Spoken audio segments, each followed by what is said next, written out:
Ito na po yung panahon ng nayuyurakan na ang ating karapatan. Masyado na pong mababaw ang tingin sa atin. Ang katotohanan at katuwiran ay tinatapakan na. Hindi na tayo pwede magbulag-bulagan dito. Hindi natin pwedeng isarado ang ating mga mata. Kung ano yung dapat nating ipaglaban na natin. Ito na po yung panahon na yon.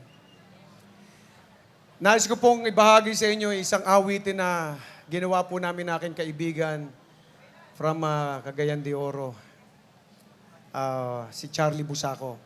Ang title po nito ay Pilipinas. Ito po ay patungkol sa ating karapatan, patungkol sa mga problemang pumapasok sa atin, sa ating bayan, kung papaano natin dapat harapin ito.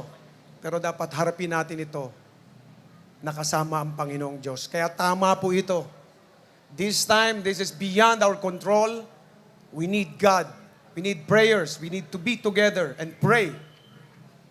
Kasi kapag kasama natin, di ba sinabi ng Panginoon, ask anything in my name and I will do it. Sa John 14:14. Hiligin natin sa Kanya, i-claim natin na babalik ang ating Ama na si Tatay Digong. Gawin po natin yon. At ibibigay niya yun sa atin. Duterte! Duterte! Duterte! Duterte! Duterte!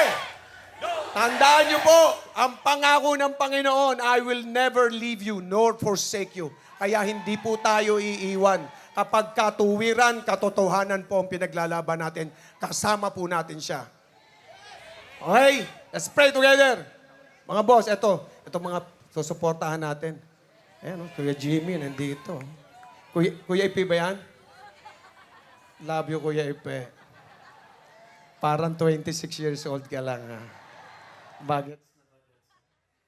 Huwag niyo po kakalimutan na may Kuya Buboy Cesar Montano nagmamahal sa inyo! Eto!